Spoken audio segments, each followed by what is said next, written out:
Hello नमस्कार दोस्तों, स्वागत है आप सभी का। दोस्तों इस वीडियो में मैथ्स के कुछ महत्वपूर्ण प्रश्नों को सॉल्व करने वाले हैं जो पिछले कई एग्ज़ामों में पूछे गए हैं। जिस टाइप के क्वेश्चंस आने वाले सभी एग्ज़ाम के लिए बहुत ही महत्वपूर्ण है। तो आप किसी भी एग्ज़ाम की तैयारी कर रहे हो, आपके लिए बहुत ही महत्वपूर्ण क्लास होगी। देखिए यहाँ पर पहला क्वेश्चन है कि यदि एक सेब की लागत मूल्य उसके विक्रय मूल्य का 80% है तो लाभ प्रतिशत ज्ञात करें। यानी दोस्तों हमसे कह रहा है कि किसी सेब का लागत मूल्य जो यानी क्रय मूल्य है उसके विक्रय मूल्य के 80% है तो लाभ प्रतिशत ज्ञात करें। तो देखिए यहाँ पर हम लिख लेते हैं सीपी यानी दोस्तों कॉस्ट प्राइस, जिसे हम क्रय मूल्य कहते हैं। अब देख लीजिए यहाँ पर एसपी मतलब दोस्तों यहाँ पर सेलिंग प्राइस है, जिसे हम यहाँ पर विक्रय मूल्य कहते हैं। तो हम देखिए कह रहा है कि जो उसका यहाँ पर उसके विक्रय मूल्य का 80% यानी जो उसका लागत मूल्य है या क्रय मूल्य है उसके विक्रय मूल्य का 80% है। तो हम मान लेते हैं कि उसका विक्रय मूल्य कितना है, 100 है। तो यहाँ पर हमने 100 ही क्यों माना, क्योंकि दोस्तों 100 पर किसी भी नंबर का प्रतिशत निकालने पर आपको बहुत आसानी होती है। जैसे देखिए 100 का अगर हम कहें 40% कितना होगा तो 40 ही होगा। 100 का 35% कितना होगा, 35 होगा। मतलब 100 का कितना भी प्रतिशत लेंगे वही संख्या होगी, इसलिए हम 100 मानते हैं ताकि आसानी से यहाँ पर प्रतिशत बन सके। अब देखिए कह रहा है कि जो लागत मूल्य यानी हमारा क्रय मूल्य है वह विक्रय मूल्य का 80% है। यानी तो 100 का 80% कितना होगा, 80 ही होगा, जो मैंने अभी बताया कि इसलिए हम क्या कहते हैं 100 मानते हैं ताकि हमें आसानी हो प्रतिशत या हर की कोई भी संख्या का गुणा भाग करने में हमें आसानी हो, इसलिए हम 100 मानते हैं। तो यहाँ पर देखिए विक्रय मूल्य का 80% यानी 80 हो गया। तो अब हमसे कह रहा है लाभ प्रतिशत ज्ञात करें। तो देखिए सबसे पहले हम देखेंगे कितने का लाभ हो रहा है। तो यहाँ पर कॉस्ट प्राइस हमारा क्रय मूल्य 80 है और विक्रय मूल्य हमारा 100 है। यानी 80 की वस्तु को खरीद कर दोस्तों हमने यहाँ पर 100 में बेच दिया। जब कि 80 की वस्तु को खरीद कर हम 100 में बेचेंगे तो कितने का लाभ हुआ, यहाँ पर 20 का लाभ हुआ। कितने का लाभ हुआ दोस्तों, 20 का लाभ हुआ। लेकिन ये लाभ हमसे प्रतिशत में पूछा है, तो प्रतिशत में बताने के लिए 20 का लाभ हुआ। अब देखिए लाभ या हानि जब भी आप निकालेंगे तो आप क्रय मूल्य पर हमेशा निकालेंगे, यानी बटे में हमेशा क्रय मूल्य को रखेंगे। तो 20 का लाभ हुआ, क्रय मूल्य कितना है, 80 है, तो 20 का लाभ हुआ 80 पर। तो अब देखिए प्रतिशत निकालना है, प्रतिशत निकालने के लिए हमेशा गुणा 100 करके आप निकालेंगे तो ये आपका प्रतिशत हो जाएगा। अब देखिए यहाँ पर 20 एक कम 20, 20 चौके 80, यहाँ पर 4 बार में कट जाएगा। अब देखिए ये 4 से 100 कितनी बार में कटेगा, 25 बार में। 25 चौके कितना होता है, 100, तो ये 25 बार में कट गया और ये आ गया आपका 25%। ये आपका आंसर हो गया। ऑप्शन नंबर बी दोस्तों यहाँ पर सही उत्तर हो जाएगा 25%। तो इस तरीके से यहाँ पर क्वेश्चंस को हमें सॉल्व करना था। उम्मीद है समझ में आ गया होगा। ऐसे क्वेश्चंस अब आप आसानी से बना पाएंगे। चलिए अगला प्रश्न देखते हैं। और आपको बता दें दोस्तों ये सारे क्वेश्चंस एग्ज़ाम में पूछे गए क्वेश्चंस हैं। देखिए नेक्स्ट क्वेश्चन है कि रवि को परीक्षा में 72% अंक आए। यदि यह 360 अंक हैं तो अधिकतम अंक कितने हैं। अधिकतम अंक यानी दोस्तों पूर्णांक है। जब हम कोई एग्ज़ाम देते हैं तो उसका एक मैक्सिमम अंक होता है, एक पूर्णांक होता है। तो वही हमसे पूछा है कि अधिकतम अंक कितने हैं, जितने में से उसके 360 अंक मिले हैं। तो हमें क्या बताना है यहाँ पर, अधिकतम अंक, यानी हम कह सकें पूर्णांक, मतलब कितने में से यहाँ पर रवि को 360 अंक मिले हैं, वही पूर्णांक बताना है कि टोटल नंबर कितने थे जिसमें से उसे 360 नंबर मिले। अब देखिए कह रहा है कि 72% अंक आए यदि यह 360 अंक है। मतलब प्रतिशत में कहें तो कितने आए, 72%, लेकिन यह कितना है, 360 के बराबर है। 72% 360 अंक के बराबर है। अब हमें निकालना है पूर्णांक। पूर्णांक यानी दोस्तों अपने आप में कितना होता है, 100% होता है। 100% होता है जिसमें से 72% उसे मिले हैं। तो पूर्णांक कितना हो जाएगा दोस्तों, यानी कितना होगा पूर्णांक, 100% होगा। तो 72% का मान यहाँ पर दिया है, हमें निकालना है पूर्णांक यानी 100% का मान।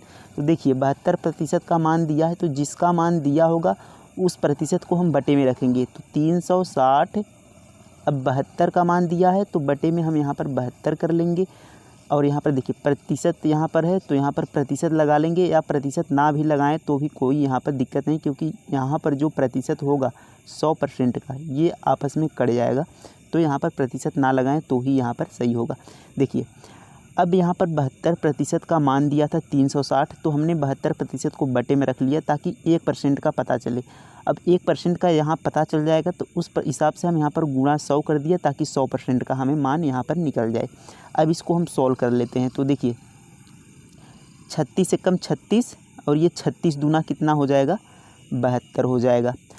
अब ऊपर दोस्तों यहाँ पर बच जाएगा 1000 क्योंकि यहाँ पर एक जीरो है, तो 1000 और बटे 2, तो 1000 को 2 से भाग करेंगे यानी 1000 का आधा कितना हो जाएगा, तो ये हो जाएगा आपका 500। तो 500 दोस्तों इसका पूर्णांक था, ये आपका आंसर हो जाएगा। ऑप्शन नंबर ए यहाँ पर देखेंगे तो 500 इसका सही उत्तर हो जाएगा।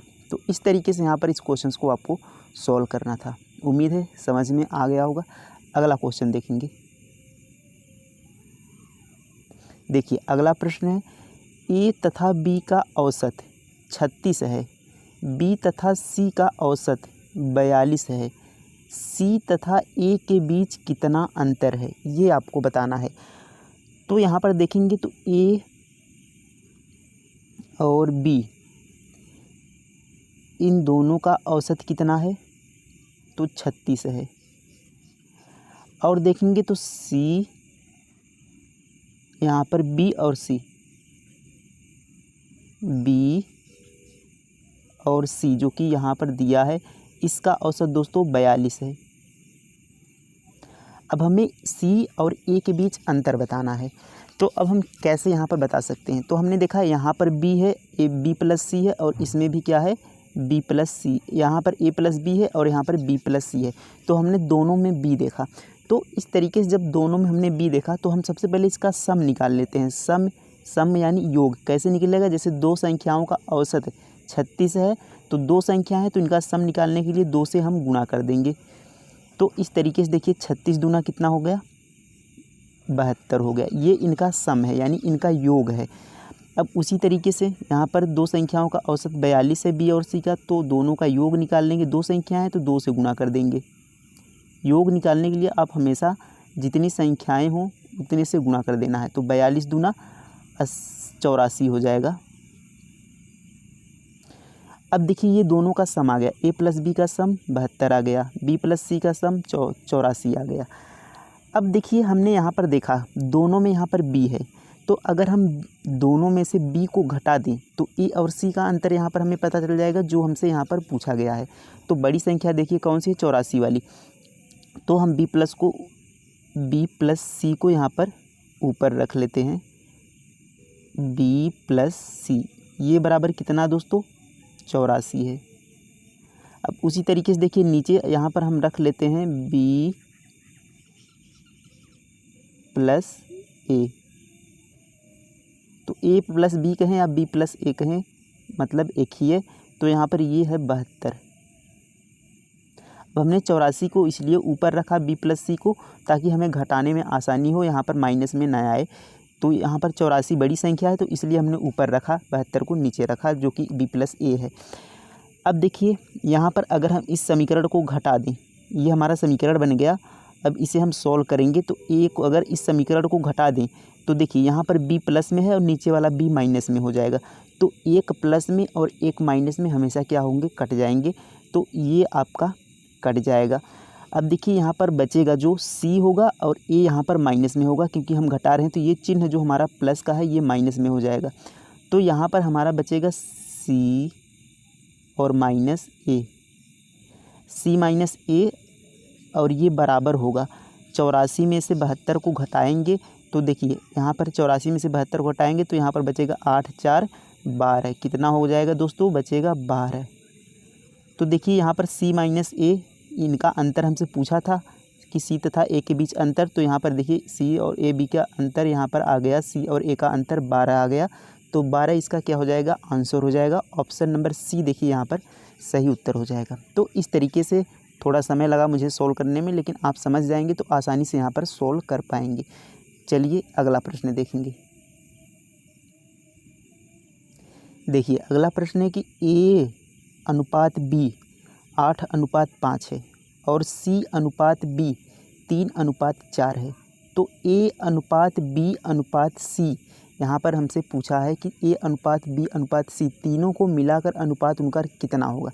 तो इस तरीके से हमसे देखिए यहाँ पर क्वेश्चंस पूछ लिया जाता है। तो कैसे सॉल्व करेंगे, देखिए अनुपात जो दिया है सबसे पहले हमें निकालना क्या है, ए अनुपात बी अनुपात सी। तो हम यहाँ पर लिख लेते हैं ए अनुपात बी अनुपात सी, तीनों को यहाँ पर हमने लिख लिया। अब जो अनुपात दिया है उसके नीचे उसका अनुपात लिखेंगे। जैसे देखिए ए अनुपात बी कितना दिया है 8:5, तो ए के नीचे यहाँ पर 8 रखेंगे, क्योंकि देखिए ए के बराबर यहाँ पर 8 होगा और बी के बराबर यहाँ 5 होगा। तो ए के नीचे 8 रखेंगे और बी के नीचे यहाँ पर 5 रखेंगे। अब देखिए आगे यहाँ पर आपको एक चीज़ ध्यान देना है कि यहाँ पर बी अनुपात सी नहीं, ये सी अनुपात बी है। यानी जो पहले यहाँ पर 3 मान होगा, ये पहला मान सी का होगा और दूसरा यहाँ पर बी का होगा। तो बी यहाँ पर देखिए बी के नीचे हमने 5 रखा। अब यहाँ पर बी का मान कितना है, 4 है। तो बी के नीचे यहाँ पर नीचे हम क्या रख देंगे, 4 रख देंगे। यहाँ पर हम 4 रख देंगे। अब यहाँ पर जो सी का मान रखेंगे वो यहाँ पर ऊपर हम नहीं रखेंगे, यहाँ पर जिसका अनुपात है उसके सामने रखेंगे। तो ये 8:5 था, ये 4 अनुपात कितना होगा, देखिए 3:4 सी अनुपात बी है, जबकि हमें देखना है बी अनुपात सी। तो बी का मान यहाँ पर 4 हो जाएगा, सी का मान 3 हो जाएगा। तो ये 4:3 यहाँ पर हो गया। सी का मान सी के नीचे रखेंगे, बी का मान बी के नीचे। अब देखिए कैसे इन्हें अनुपात में बदलेंगे। तो जो स्थान खाली है वो संख्या बढ़ा कर लीजिए। जैसे देखिए यहाँ पर 5 के सामने यहाँ पर सी के यहाँ पर नीचे खाली है, तो यहाँ पर हम 5 रख देंगे। उसी तरीके से देखिए 8 के नीचे यहाँ पर 4 के सामने खाली है, यहाँ पर 4 के सामने खाली है, तो इसे 4 को हम बढ़ा कर लिख देंगे, यहाँ पर 4 लिख देंगे। अब देखिए ये हमारा अनुपात बन गया। अब हम इनका क्या करेंगे, गुणा कर लेंगे। तो 8 का 4 में गुणा कर लेंगे, 8 चौके 32 हो जाएगा। अब इस 5 का 4 में गुणा कर लेंगे, ये अनुपात लगा देंगे, तो 5 चौके 20 हो जाएगा। अब यहाँ अनुपात लगा लेंगे, तो 5 का 3 में करेंगे तो 5 3 15 हो जाएगा। और यही आपका अनुपात हो जाएगा 32 20 15। किस ऑप्शन में है, ऑप्शन नंबर ए देखेंगे यहाँ पर 32 20 15, ये आपका सही उत्तर हो जाएगा। तो इस तरीके से आपको यहाँ पर सॉल्व करना था कि जिसका अनुपात दिया था उसको उसके नीचे रख कर वहाँ पर सॉल्व करना था। उम्मीद है समझ में आ गया होगा। अगला प्रश्न देखेंगे। देखिए अगला प्रश्न है कि एक व्यक्ति का वेतन रुपये 8100 बढ़कर रुपये 9000 हो गया, उसके वेतन में प्रतिशत वृद्धि है। यानी किसी व्यक्ति का जो वेतन था वह 8100 था, लेकिन बढ़कर 9000 हो गया। तो वही हमसे पूछा है कि उसकी प्रतिशत वृद्धि कितने की हुई। तो सबसे पहले हम देखेंगे कितने की वृद्धि हुई, फिर उसके बाद उसका प्रतिशत निकालेंगे। तो इसको देखिए करने का 2 तरीका आपके पास है कि यहाँ से अगर आप देखेंगे तो पहले वेतन कितना था, 8100 था। अब यह बढ़कर कितना हो गया, 9000 हो गया। तो कितना बढ़ गया, तो आप कहेंगे 900 बढ़ गया, तभी तो 9000 हो गया।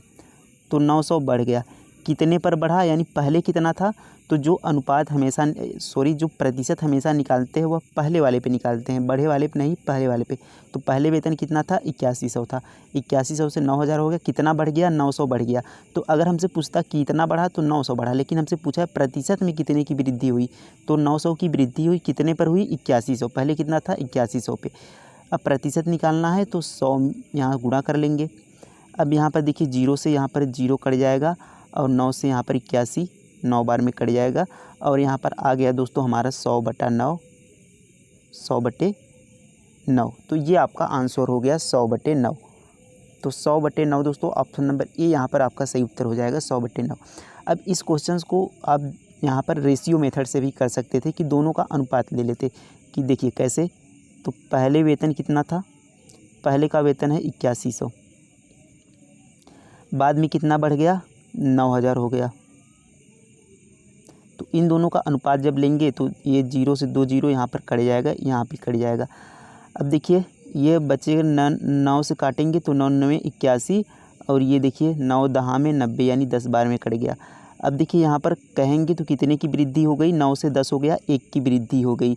और कितने पर पहले कितना था, 9 था, तो 1 की वृद्धि हो गई 9 पर। और यहाँ पर गुणा में 100 प्रतिशत निकालने के लिए, तो इस 100 का गुणा 1 में हो जाएगा, ये आ जाएगा आपका 100/9, जो कि यहाँ पर पहले हम ऑप्शन है 100/9। तो ये आपका दूसरा तरीका था। इस तरीके से भी आप यहाँ पर अनुपात से कर सकते थे। दोनों तरीका बेस्ट है, आप किसी भी तरीके से यहाँ पर कर सकते थे। अब उम्मीद है समझ में आ गया होगा।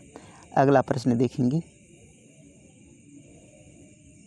देखिए अगला प्रश्न है कि 15 वस्तु की लागत मूल्य जो है वह 10 वस्तु के विक्रय मूल्य के बराबर है, फिर लाभ या हानि प्रतिशत ज्ञात करें। अब देखिए यहाँ पर हमसे कहा है कि जो 15 वस्तु का लागत मूल्य है, लागत मूल्य का मतलब क्रय मूल्य, जिस पर वस्तु को खरीदा जाता है।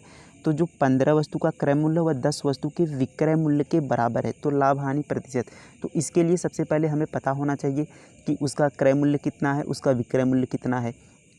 तो आपको प्रतिशत निकालना है। तो प्रतिशत के लिए हमेशा आपको एग्जैक्ट वैल्यू नहीं चाहिए। ये नहीं कि क्रय मूल्य कितना है, राइट, आपको उनका अनुपात भी मिल जाएगा तो भी आप यहाँ पर प्रतिशत निकालेंगे। और ऐसे प्रश्न जो दिया है ये आपका, इसमें आपको अनुपात से ही निकालना पड़ेगा, क्योंकि इसमें एग्जैक्ट वैल्यू कोई नहीं दिया है। तो यहाँ पर हम अनुपात निकालेंगे। कैसे निकालेंगे? जो यहाँ पर पहले स्टेटमेंट दिया है उसको लिखेंगे। जैसे देखिए कहा है कि 15 वस्तु की लागत मूल्य यानी क्रय मूल्य, तो 15 वस्तुओं का जो कॉस्ट प्राइस है CP, वह देखिए बराबर है 10 वस्तु के विक्रय मूल्य के, यानी 10 वस्तु के सेलिंग प्राइस यानी यहाँ पर SP। तो यहाँ पर SP मैंने लिख दिया सेलिंग प्राइस, ताकि विक्रय मूल्य। तो यहाँ पर 15 वस्तु का क्रय मूल्य बराबर है 10 वस्तु के विक्रय मूल्य के। यहाँ पर देखिए बराबर लिखा है, तो यहाँ पर बीच में हमने बराबर कर लिया। अब देखिए यहाँ से हम दोनों का अनुपात निकाल सकते हैं, CP और SP का यहाँ से अनुपात हम निकाल सकते हैं आसानी से। यहाँ पर काट लेंगे जो कटेगा, क्योंकि बराबर की संख्याएं, जो बराबर की इधर और बराबर की उधर की दोनों संख्याओं को आप काट सकते हैं। तो 5 तियाँ 15 हो जाएगा और ये 5 दूना 10 हो जाएगा। अब देखिए इस CP के बराबर में क्या है, यहाँ बराबर चिन्ह है और इसके इस साइड है 2, तो CP के बराबर में 2 है। उसी तरीके से अगर हम SP के बराबर में देखें तो इधर कितना है, SP का बराबर है यहाँ पर है, और इधर कितना है 3 है। तो यहाँ पर अगर हम CP और SP का अनुपात देखें तो CP/SP, तो इनके सामने जो जो नंबर हैं उनको हम लिखेंगे। देखिए CP के सामने यहाँ पर 2 है इसके बराबर में, तो यहाँ पर उसके सामने यहाँ पर बराबर में 2 लिखेंगे, और बटे SP के सामने देखिए यहाँ पर बराबर में 3 है, तो यहाँ पर हम बटे 3 करेंगे। अब देखिए यहाँ पर अब इसी को हम क्या मान लेंगे कि ये हमारा CP है 2 और SP हमारा 3 है, ये इनका अनुपात है। तो 2 CP थी और 3 हो गई, यानी यहाँ पर 2 से कोई सामान 2 से कितना हो गया, 3 हो गया। 2 की वस्तु हमने खरीदी थी, 3 की हमने यहाँ पर बेच दी, क्योंकि CP हमारा क्रय मूल्य है, 2 की वस्तु खरीदी और 3 हमारा SP है यानी विक्रय मूल्य, 3 में हमने बेच दी। तो यहाँ पर कितना अधिक हुआ, 1 का यहाँ पर लाभ हुआ, यानी 1 अधिक हुआ। तो 1 का लाभ हमें हो गया, लेकिन हमसे प्रतिशत में पूछा है, तो 1 का लाभ हुआ। और मैंने बताया अभी आपको कि हमेशा प्रतिशत जो निकालते हैं वह क्रय मूल्य पर निकालते हैं, यानी CP पर निकालते हैं। तो CP हमारा 2 है, तो बटे में हम यहाँ पर 2 रखेंगे। तो 1 का लाभ हुआ 2 पर, और प्रतिशत निकालने के लिए गुणा 100 कर देंगे। तो देखिए अब ये आपका सॉल्व कर लेंगे, तो ये 2 से 100 कितनी बार में कटेगा, 50 बार में। तो ये आपका 50 आ गया प्रतिशत में, और 50% का यही क्या हो गया, लाभ हो गया। तो 50% का क्या हो गया, लाभ हो गया। ऑप्शन नंबर C देखेंगे, यहाँ पर सही उत्तर हो जाएगा। तो इस तरीके से यहाँ पर इस प्रश्न को आपको सॉल्व करना था। उम्मीद है समझ में आ गया होगा। देखते हैं और कोई प्रश्न है। तो यहाँ पर लास्ट क्वेश्चन था। तो उम्मीद है दोस्तों ये सारे प्रश्न आपको अच्छे से समझ में आ गए होंगे।